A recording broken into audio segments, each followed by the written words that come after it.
It's Divas That Care Radio. Stories, strategies, and ideas to inspire positive change. Welcome to Divas That Care, a network of women committed to making our world a better place for everyone. This is a global movement for women, by women, engaged in a collaborative effort to create a better world for future generations.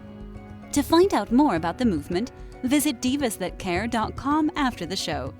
Right now, though, stay tuned for another jolt of inspiration. Namaste and welcome to the Divas That Care Network. I'm your host, Gia-Raquel Rose, owner of Airs Above Yoga, and you are listening to Above the Ground podcast. If this is your first time tuning in, our network is in its 15th year and listened to in over 30 countries. I'd like to personally thank you for giving me the gift of your time. It's truly my honor to hold space with you. And we've been going with the theme of surrender for the past few episodes. And I will be completely honest with you guys. I was struggling for the Ayurveda nutrition episode, thinking, how do you surrender? Like, what foods do you surrender to? And it finally hit me because, I love how God, universe, spirit, whatever you want to call it, I love how it works. And before I was getting ready today to come and record this, I realized fasting, no foods, and how that can be, a definitely spiritual, if you want to go that route, in not just Ayurveda, but if you practice traditional Judeo-Christian religions as well, fasting is definitely plays a massive part when you talk to people that have a developed or in-depth spiritual practice of whatever form it might be, religious or spiritual. And again, no judgment, complete and total honoring of all beliefs here, safe space.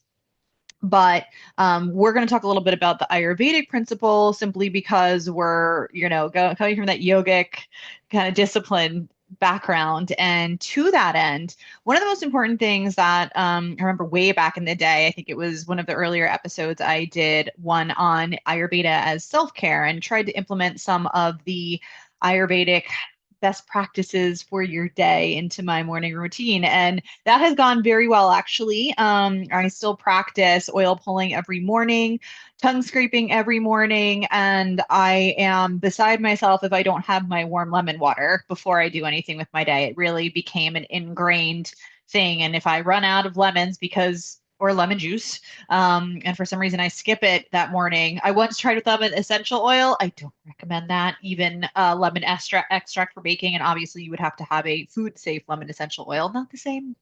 You really either want the, unsweetened organic lemon juice, or if you are game for it, a proper cut up lemon and warm water to kick off your morning. If you need to put a little a little honey in it, that's okay. I go straight for it. And just a little bit in 8 to 12 ounces of water, 16 if you're feeling a little extra hydration might be necessary for you. And we will circle back onto the lemon water as we move through into the fasting conversation. But something to know about Ayurveda and the doshas, and we've touched on that before, but the doshas are generally speaking the different sorts of, I don't even want to call them body types because they're much more than that. They are associations with the elements, associations with the times of day, which is for our purposes what we're going to talk about. But they also associate to predispositions in the body is how I will align it for right now, because they are much more encompassing. So I want to give them the honor that they are due when I say that. But generally people are a mixture or heavier in one dosha or two. They are Vata, Pitta, and Kapha. And I've talked about them before, so please feel free to look into them for yourself if you'd like to know more. There are lots of quizzes that you can take that will go into giving you an idea of how to best navigate which dosha you may be. And it's always fun to do an online quiz, right? So with all your spare time, I know. Vata dosha generally represents the air element. Like I said, they are in line with the elements. The Kapha dosha aligns with the water element, and Pitta aligns with fire. So I am definitely a Pitta dominant dosha. I think I fall into some Kapha alignments as well. Um, but generally speaking, if you think about the nature of these elements, they give you a kind of decent idea of the nature of the dosha. So pittas can be very fiery. They are, responsible for, heat and digestion. Kapha can be like cooling, softer, more mellow energy. And vata is going to be that air, that arid, that dry, that almost scattered energy can be sometimes.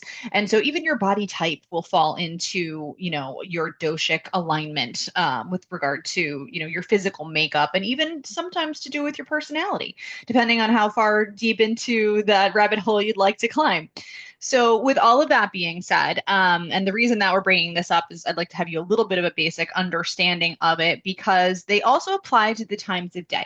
And this is definitely relevant when you're talking about not only fasting, but how you eat and how you run your daily life. So, as I mentioned, my little experiment in self-care from earlier, definitely started to implement some of these Ayurvedic morning routines or, best practices, if you will, as a way to take better care of yourself, right? As an experiment in self-care. So now I'm going to break it down a little bit more for the kind of consumption aspect of how we go about our days.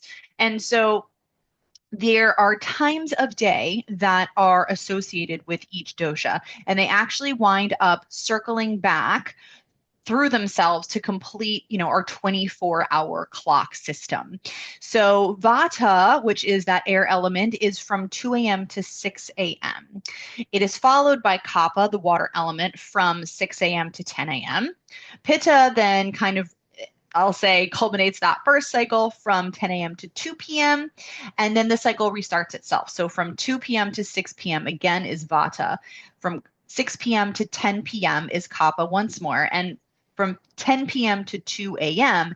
is Pitta again.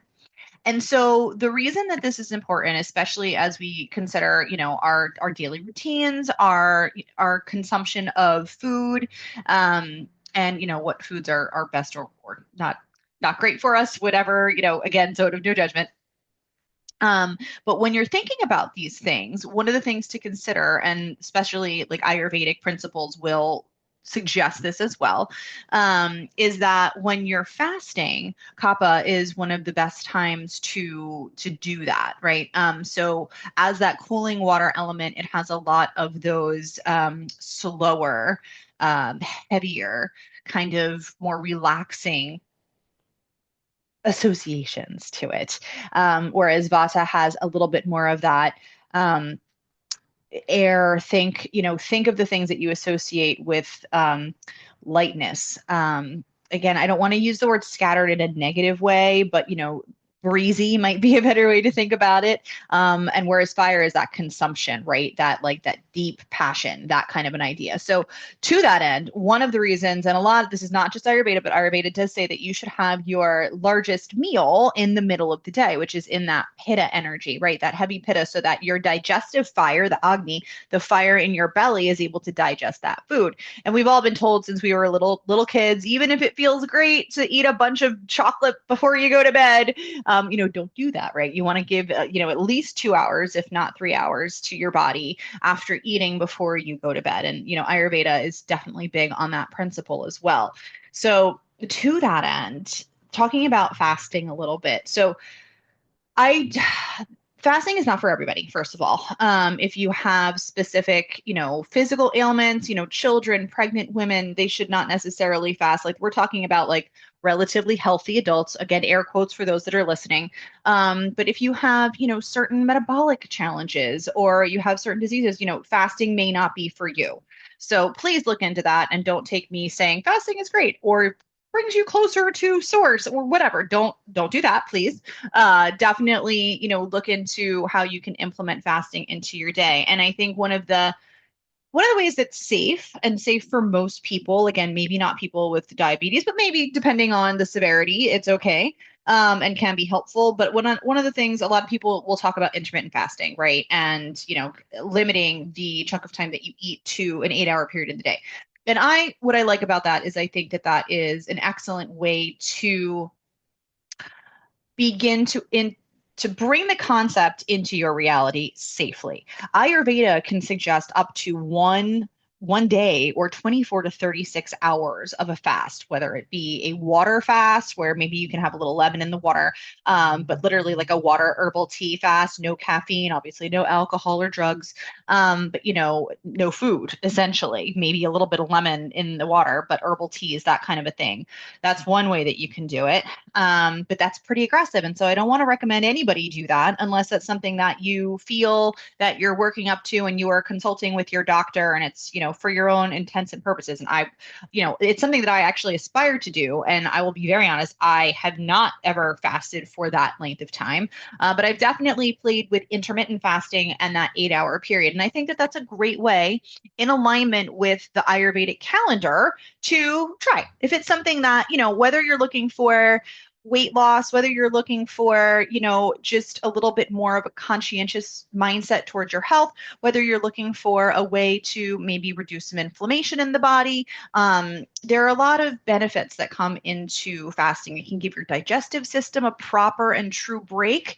So there are, aside from the potential, again, quotes, air quotes for people that are not watching this on YouTube, the potential benefits for, an 8-hour consumption period of time during the day can be, truly beneficial.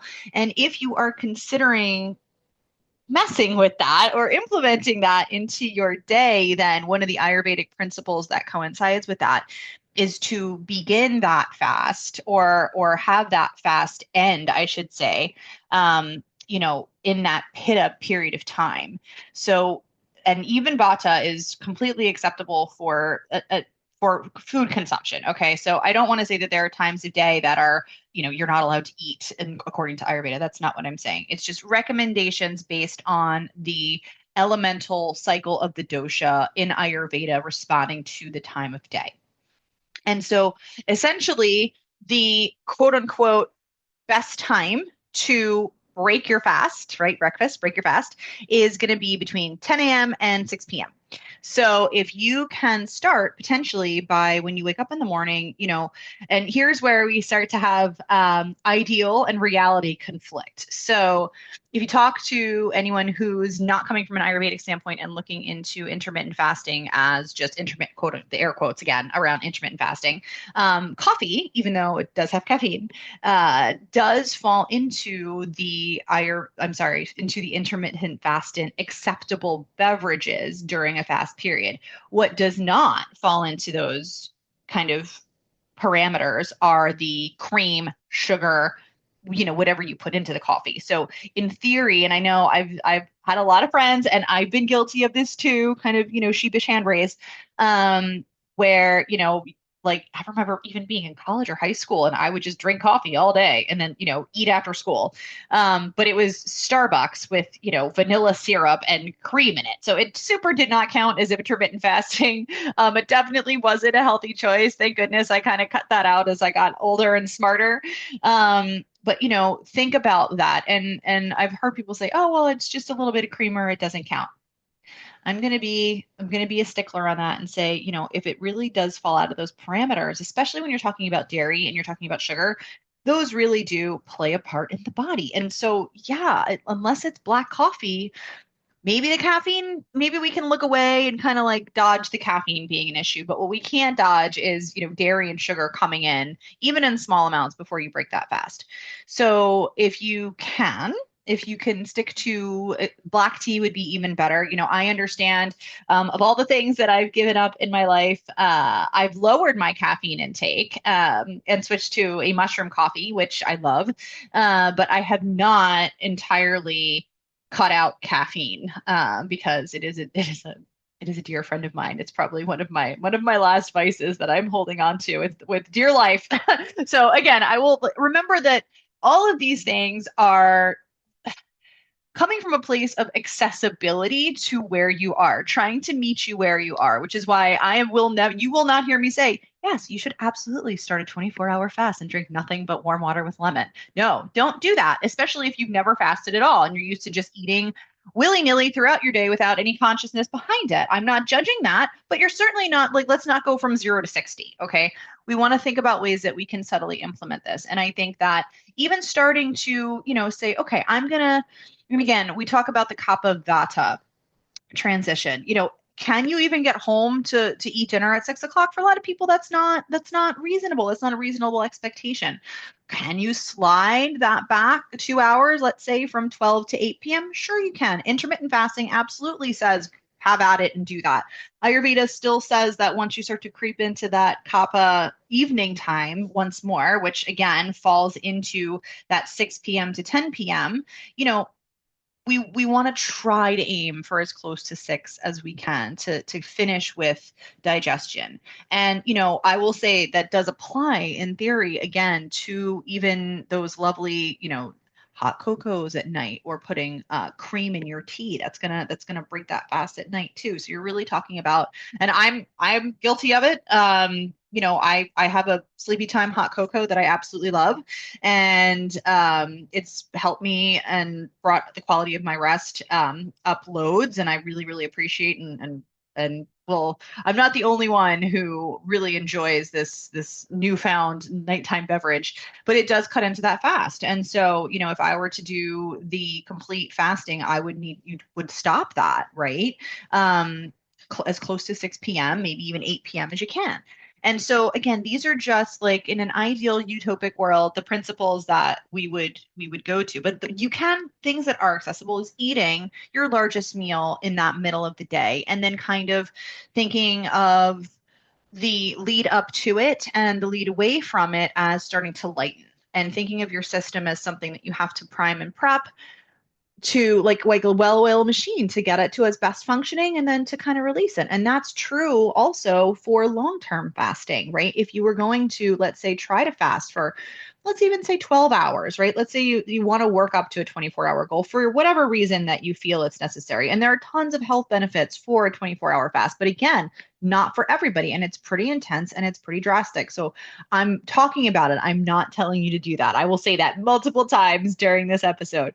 But just think about, for yourself, if you have a goal of fasting, if you've never tried it and it sounds interesting to you, how would you go about it? And maybe you want to work your way up to it, because there are other types of intermittent fasting that talk about days of the week, 2 days a week that you fast, and then the other days of the week that you eat kind of, I don't want to say whatever you want, but conscientiously. There's a lot more freedom to those days, where maybe you limit yourself to 500 calories 2 days a week. That's another type of intermittent fasting. It's not good or bad. There's, again, no judgment, but there's multiple ways to kind of go about this.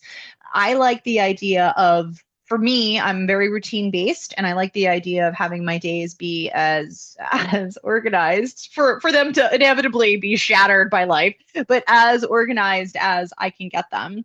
And to that end, I like the idea of an 8-hour intermittent fasting per day, in theory, as the goal to aspire to. And again, if you don't make it, don't beat yourself up. Just try to do better the next day. It's all about your intention, and hopefully you're trying this to better yourself from again, taking care of your body and having a little bit of self-care and conscientiousness into your diet, into your day, into your plan, into your life, just so that everything flows for you a little more smoothly.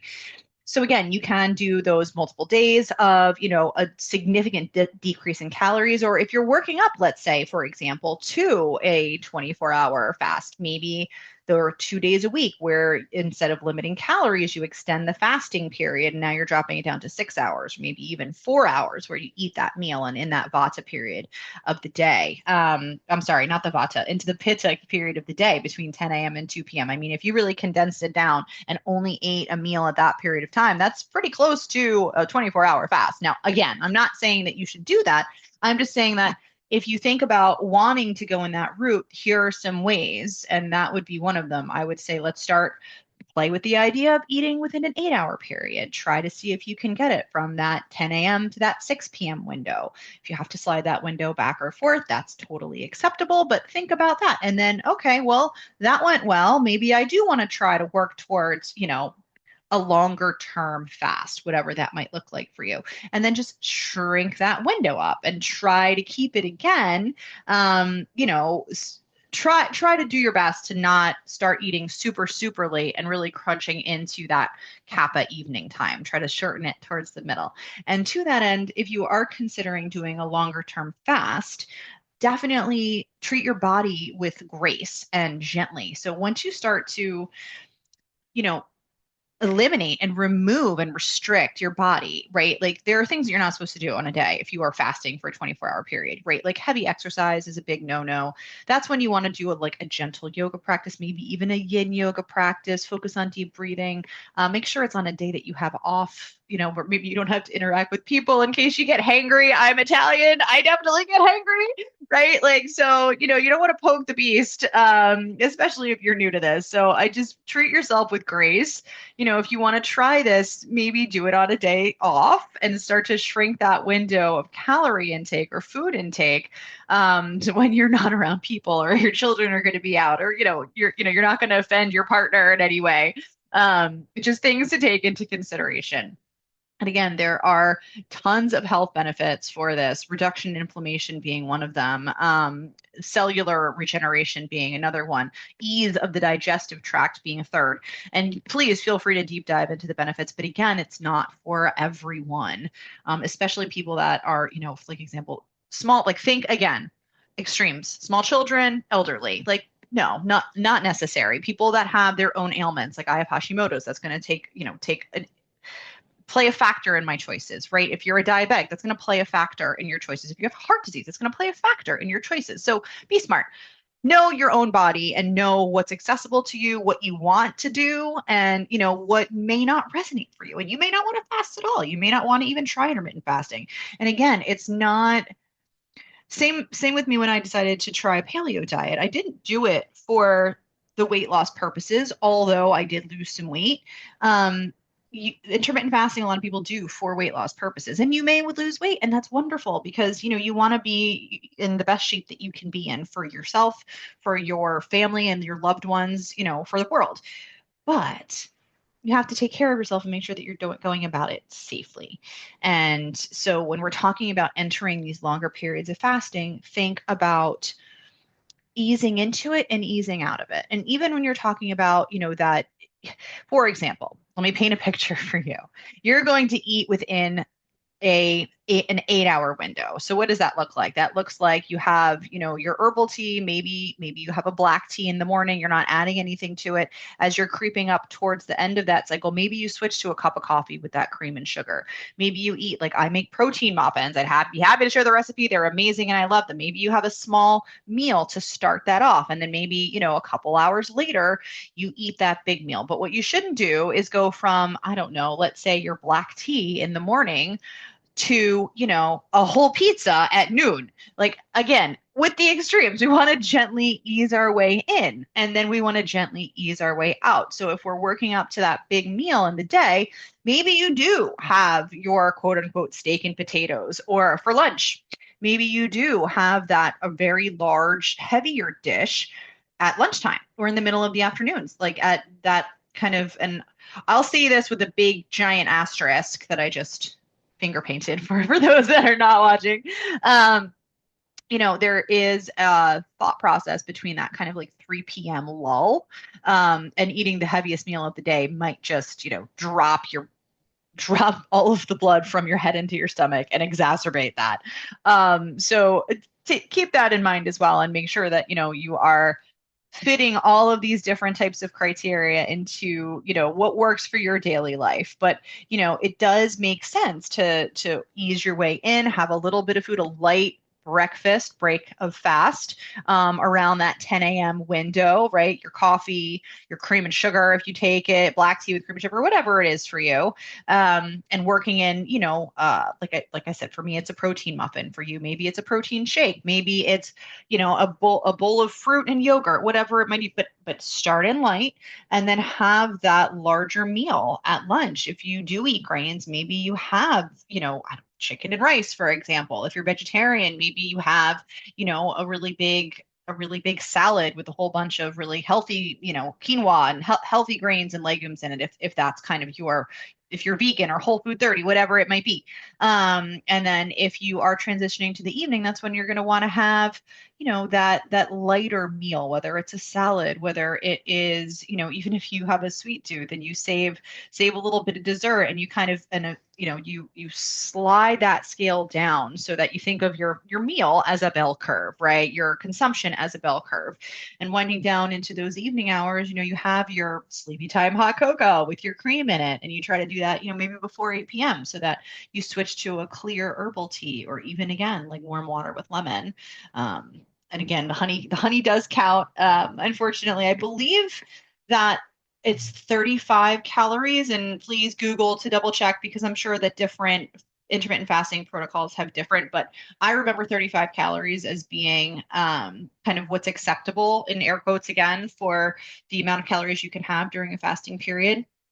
So that's why a lot of times lemon juice is acceptable, a little bit of lemon. And when I say lemon juice, I'm not talking about like, lemonade. I'm talking about that organic, straight up lemon juice in water is generally a pretty good thing to do when you're in that fasting period. It also kickstarts your metabolism. So again, all of these are just different modalities, different ways to implement a little bit more of that Ayurvedic calendar into your day. Waking up with the sunrise is another big thing in Ayurveda. So if you're going to be getting up at that, 6 a.m. mark, give or take, you're kind of waking up in that kapha period. So again, you want to kind of keep that fasting happening. Those are the times of day that you want to implement a little bit of yoga. You want to go for a walk in nature, have your morning meditation, do a little bit of breath work. It's when you want to do all those wonderful Ayurvedic practices. If you oil pull, if you do a little bit of self massage, take your shower, wash your face, those kinds of things, that self-care morning routine. And if you need to, and it needs to start a little bit before in that vata area, or even, from 2 to 6 a.m. and you're just getting up a little bit earlier, because let's face it, if you start to implement all these practices, your morning routine can start to, take on a little bit of extra time, as, mine definitely is 2 hours or more. So, think about that and plan accordingly. You don't have to do all the things. You can pick and choose, and you can do small things for yourself, things that resonate with you. You don't have to do everything. You don't have to do any of it if you don't want to. But these are just, holistic practices from a yogic mindset, from an Ayurvedic mindset, that go back to, putting yourself first and taking care of yourself in different ways, and taking care of your body, and trying to give it a break, right? So we talked a lot about surrender, and fasting is surrendering your digestive system. It's surrendering, the work that it does. Because if you think about it, and I know that we've all been there where, we've eaten late, or we've gone out and we've gone drinking or whatever. You come home and you eat a bag of potato chips, or, like frozen leftover pizza, whatever it was. I'm going back to my college days thinking about all this with my awesome Starbucks addiction. And no offense to Starbucks, their beverages are delightful. But, and then you go to bed, right? Like, let's say you got home and you ate a pizza at like 2 o'clock in the morning, and then you just passed out. Like, not ideal. You did not wake up feeling well. I did not wake up feeling well. So just trying to start to say, okay, what decision can I make now in the short term that's going to better affect me in the long term? And like this is a work in progress. I'm prone to eating late. I'm prone to I'm more of a night owl than a morning person. Just pure confession, and so like these are challenges for me too. It's not like, I don't wake up bright-eyed and bushy-tailed at 5 o'clock in the morning, just ready to take on the day. No, absolutely not. No, I'm groggy and exhausted and miserable first thing in the morning. And generally I get side eye from both my dogs when it's ready for me to take them for their morning walk. But to that end, I do a walking meditation when I walk my dogs in the morning, because it kind of kills two birds with one stone. So you have to take these practices and fit them into what works for you, right? If you don't have the extra 20 minutes because you have dogs to walk or children to get ready for school, and you're doing the best you can, that's all any of us can do, then you say, okay, well, what can I do, right? What can I squeeze in? What can I fit to make it work for me, right? Like, these are just ways that you can start to think about how you can best benefit yourself so that your best self can benefit the world around you, whatever that might look like. So I just want to, give you guys these options, make complete confessions about myself that, I am not on any kind of high and mighty horse. These are things that I've taken time to implement. And, a lot of times I've given myself or created the time to do it, but, zone of no judgment. I'm not telling you to get up 3 hours before you have to be somewhere and to do all these things. I am saying that if some of these things interest you or resonate with you, if you want to try a fasting protocol, it might be something to look into and see how it works for you and how you could make it work within the life that you're already living, so that you can reap benefits from it for your physical well-being, your mental well-being, your mind, body, and spirit. That's what this is all about. It's just about being the best version of yourself that you can be. And if there's any way for me to help you do that, I would love to. And definitely there's some great ways that Ayurveda, it's been around for thousands of years, great ways for Ayurveda to, bring some cool outside the box, like self-massage with oil. Like I don't do that. We get out of the shower, we put moisturizer on. Well, if you're talking about Ayurveda, they would do it differently. They would dry brush before they get in the shower, and then they would put oil on and let it soak in for 10 minutes and then rinse it off. So you're still moisturizing, right? It's just a different way to do it. So I encourage you, if any of this resonates for you and sounds interesting, to kind of look into some of those self-care practices that Ayurveda teaches, and also take it with a grain of salt. As if you remember, my dear friend Jason DeSalvo was on, and we talked about, the fact that there's a lot of Ayurvedic tradition steeped in dairy, steeped in, ghee products, which I personally am a big fan of ghee because it is a paleo option for butter. And I do think that it does have some health benefits, although he would argue with me, and that's okay. To each their own and with respect. But there is, they are big advocates of dairy and cow's milk a lot. And I personally, as being paleo, can't have cow's milk anymore. So, take everything, like I said, for what fits into your life and what resonates with you and what helps you, what works for you. And, if it resonates with you, like that lemon water, for example, if you are doing a fast, lemon water can completely, get you through that fasting period. You can just sip on it, and measure it out so that you're not exceeding the calorie. But that would definitely help you as you move through that period before you can have your first, coffee or tea or whatever it is of the day, if you're adding things to it. And now for me, I feel awful with, like, I'm addicted, hopefully in a positive way, to having lemon water in the morning.